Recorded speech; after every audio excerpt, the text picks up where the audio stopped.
Well, today I want to introduce to you guys a story that is almost really unbelievable, and you will not believe that it actually happened. This story takes place all the way out in the orchard on Meridian Road, where I was doing this challenge where I was running up and down Meridian Road, seeing how many times I could do it until I gave up and I lost my discipline. I just wanted to be, a tough guy, I really wanted to just do something that nobody really does. So that's the challenge I did for that day, and I ran up and down Meridian Road about 3 times. And so, after a while, I began to realize that this was a huge mistake. And I didn't realize how evil and crazy this one road was. It just looked like an ordinary road that it's in the orchards, and I grew up around the orchards. This is where I've always lived. This is where I'm from, and I can't believe that happened to me. And now I'm, extra cautious. So, And so, I've been running around the orchards for a long time now. I've always considered this home. I never had a chance to go into like the actual forest or anything. So the orchards really, it means a lot to me, and this is literally where me and my family grew up. So there's not a lot of people around here. It's very peaceful. Lots of horses, lots of cows, lots of trains passing by every now and then. And this is where I love to run. This orchard, all the orchards around here are my park. They're my national park. And I know a lot of orchards are private property, so I just usually run on the roads instead. But the good thing is that me and my family, we have our own orchard, and that's just one of my houses, and I'm really grateful to be having a place like this. Man, there were many conflicts on this day. I was sick. I was hallucinating. There was like lightning and thunder, and it was bloody. It was crazy. It was like the craziest day of my life, and I can't believe what I saw. I was literally hallucinating, and it's just like I was just trying to go for a peaceful run, but I couldn't believe this was happening to me. Like this is unreal. So allow me to take you through my ultra marathon running journey, my ultra running story, so that ultra marathon runners can get respect, because it's like its own horror story. We deserve more respect as ultra runners, or even runners in general. So here's my story, and hopefully I can inspire other runners to start running, and to inspire other people to start respecting runners as a whole, that this is one of the hardest things you can do as a human being, but it's all about what you put into it. So here we go. I had to find a way to challenge myself, and I was looking on social media.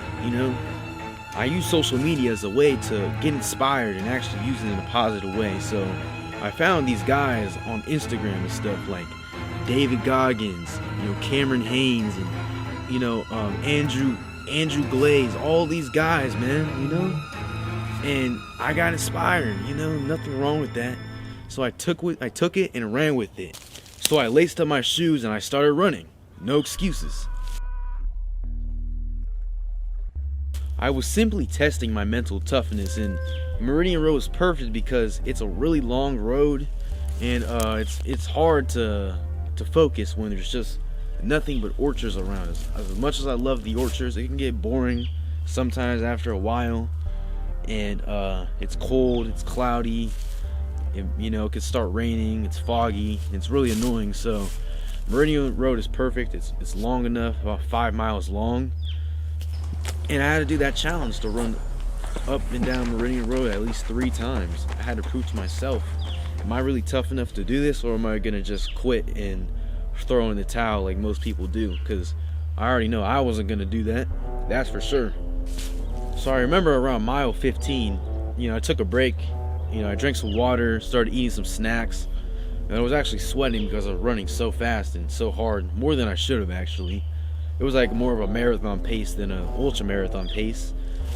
And I just started feeling this evil dread. Like, for some reason, out of nowhere, it started to get really dark. Like, out of nowhere, the clouds and stuff, it darkened like twice as much as before, and I was really confused. So at this point, I had already run up and down Meridian Road 3 times.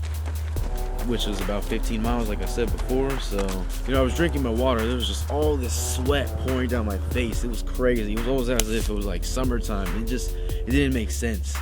And out of nowhere, I kept hearing this creature making all these noises. I'm like, what is that? Am I about to die?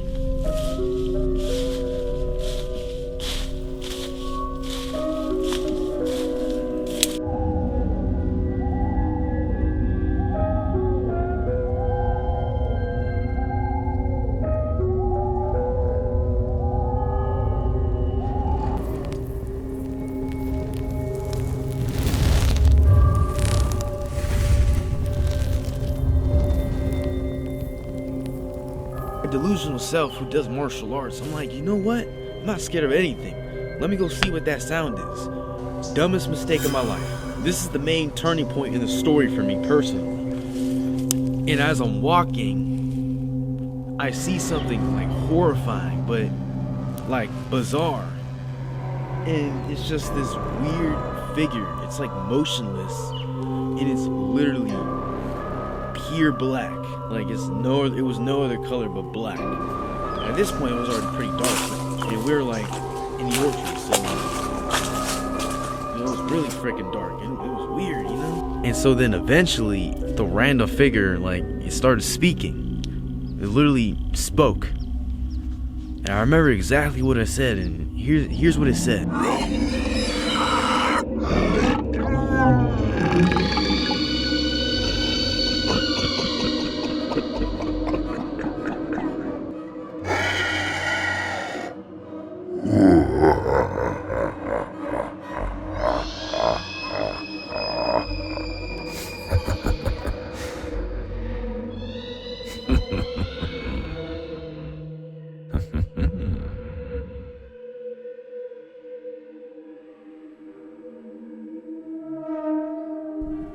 And so, right when that happened, my phone was dead. I was out of there. I ran away. I couldn't call anybody. I was done. So nobody knew where I was. And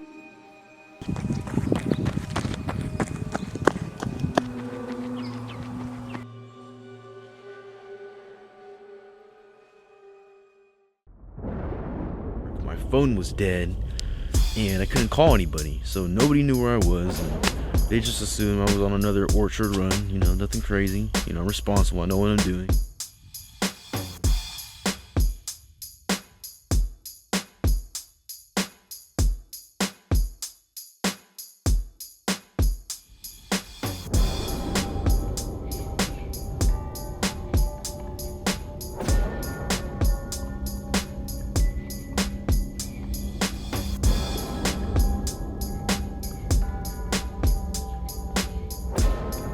And eventually I collapsed. You know, I was coughing up blood, and it was raining.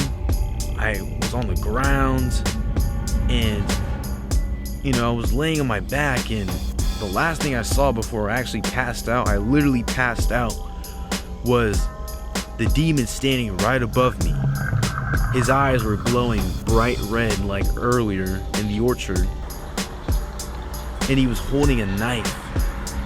And I could barely see because I was like literally hallucinating. It was so blurry, I couldn't really see correctly, but that was the last thing I remembered before I literally passed out. The next thing you know, I black out. So I didn't know where I was at. I had no idea where I was at. I was in some random building in the middle of nowhere, okay? And so luckily I had a pocket knife, you know? And so I was trapped in this chair, and I used the pocket knife. This idiot didn't even lock the chair. He didn't even like lock me in the chair right. So I used my pocket knife and I cut the strings off. Things weren't even strong. This was an idiot.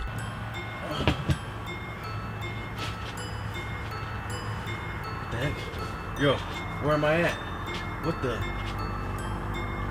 Where am I at? What is this place? Trapped? What? Yeah, who trapped me here? What the heck? Yo, what is all of this? What am I supposed to do? I'm just trying to get home, man. I'm trying to get home. I just want to go home. No! Why is this happening to me? I just want to get home. and I released myself, and I was out of there. Boom, I'm gone. I don't know who this crazy guy is. No idea. But then as I'm about to leave, I see a whole bunch of like files on the table, and there's just pictures of me running around the orchards on roads like Cana Highway, Nord Highway, River Road, Ord Ferry Road, Mere Avenue. And like I said, that guy was an idiot. He had no idea what he was doing. So I got out pretty easily. Thank God, Praise the Lord for that. Like really, seriously. All jokes aside, because my life could have been gone. But yeah. Then I was out of there. I ran out that building. But before I ran out that building, there were all these files on a table. It was like this weird, just a whole bunch of pictures of me, The whole time, I hadn't known that this so-called demon, whatever this thing was, this figure, this random weird guy, this person, he was a hater. He was jealous of me running. He was jealous of my success. He was jealous of the fact that I was able to run so many miles. And it might just sound like it's running to him, but what it is to him is that he realizes that running is a skill. It's something you have to really build, to make a career out of it and to actually do good with it and actually make it a part of your life. And so, it's bigger than just ultra running, This guy was jealous, and it made me happy because it means I'm doing something right, And this guy really just wanted me to fail, But what he doesn't know is that I put hours and hours into all that training. Those files also said, "We hate Malik. He's too superior for us." That's what those files said. He's too superior for us. We hate Malik. I couldn't believe it. I'm like, what did I do? I just mind my own business and I'm just trying to be successful and chase my goals like anybody else, but on a whole other level. But what I also didn't realize and know is that these people were literally looking for me. They were literally trying to prey on my downfall. And they almost got me, but you can't stop me. You cannot stop me. And I promise you that. I promise you cannot stop me. I felt so broken down, so demotivated, and so fearful in my life in that moment, my bad. But somehow I still got through that. But that moment right there brought me back down to earth. And it made me realize that, I have a long way to go before I've reached my full potential in anything. No matter how ahead I am of a lot of people. If I am or if I'm not. So I remember my grandparents looking for me. My whole family. There were police cars all over the place. And eventually, I found the sign, Bell Road, which leads back to home. And I hit Esplanade finally, which is right directly in the city of Chico. I hit Esplanade. I made it. I'm back in the city. The whole city was looking for me basically. They know I'm this big runner and all this other stuff. And right when I made it to the city, I collapsed. And that was right when the cops pulled up. Once again, I collapsed. I blacked out. Last thing I saw was flashing red and blue lights with sirens in the background. I just heard all these sirens and it was crazy. And then next thing you know, I woke up in the hospital. And the main thing that really made me upset wasn't the fact that I was in the hospital. That wasn't the worst part about being in the hospital. The worst part about being in that hospital was when that doctor told me that you won't be able to run for 2 weeks. You need to heal. You had hypothermia. You had a cold. All these things. I don't even know what they are. Heat exhaustion or something. I don't know. That's not even possible because it's winter. I don't know what she said. But I didn't care about what they said. All I was thinking about was, I'm going to prove these people wrong. I'm going to go above, the expectations. I'm going to show that the human mind is capable of doing anything. And so I did that. I started running right after I got out the hospital and everything was fine, you know? I'm not about that soft stuff. I'm not about to just quit, you know? I'm really gonna push forward and, you know, nothing can stop me.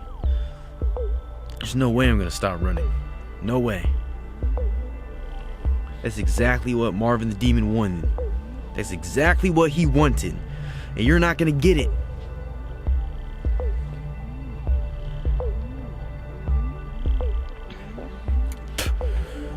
So that's the end of the story. What I got from this lesson was that, you know, at the end of the day, all these haters, all these people will try to talk down on you and say your dream isn't realistic and all of this nonsense. Forget what they say, because if they're not trying to go where you're trying to go, then why even listen to them? Remember God. Remember Jesus. Keep him in your life, because that's definitely what saved me that day. And so, yeah, those are my last words. Don't let anybody stop you, whether it's racism, haters, you know, being demotivated, whatever it is. Don't ever stop chasing your goals. Don't ever let anybody knock you off your feet. You know, this is my story. Nobody else can tell my story but me. I'm gonna make sure, I'm gonna do everything in my power to keep being disciplined, keep being strong. We're also looking to inspire other people, and yeah, I hope you guys do the same. Hopefully it inspires other runners, and we can be in this together. So let me know. Thank you.